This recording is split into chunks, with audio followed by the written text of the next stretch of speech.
I was born in Melbourne, Australia, 1982, and my parents had no idea that I was going to be born without arms or legs.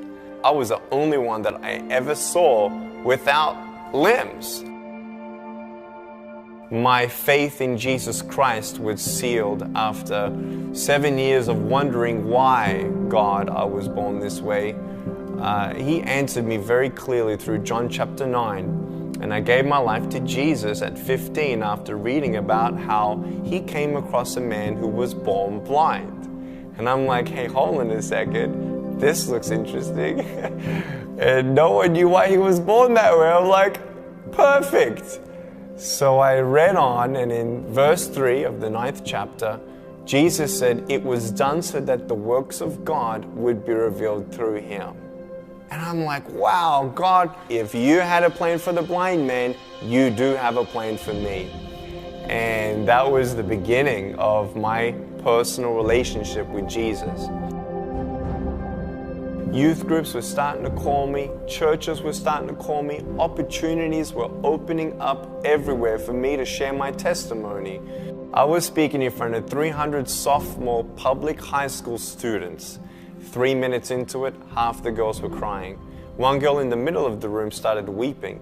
She put up her hand and she said, I'm so sorry to interrupt, but can I come up there and give you a hug?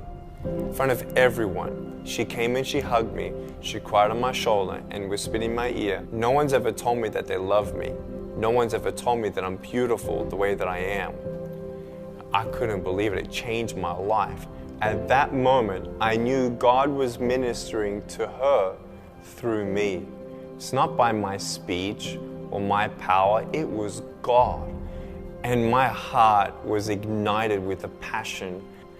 And it was an awesome day to see one soul transformed forever. That was when I knew I was called to be a worldwide evangelist. Today, do not leave here unchanged. Leave here unchanged.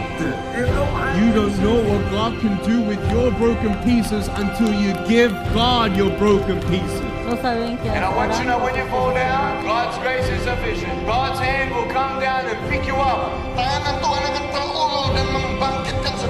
And give you the strength to get back up.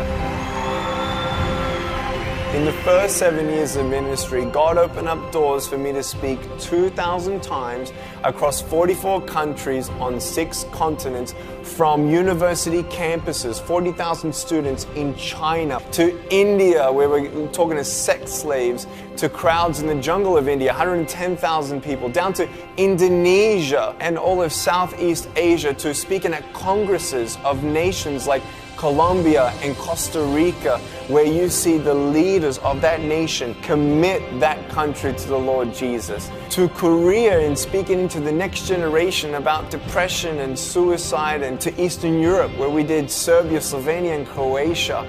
And then doors in the Middle East. The message of hope was spread throughout the whole Arab world. That is God.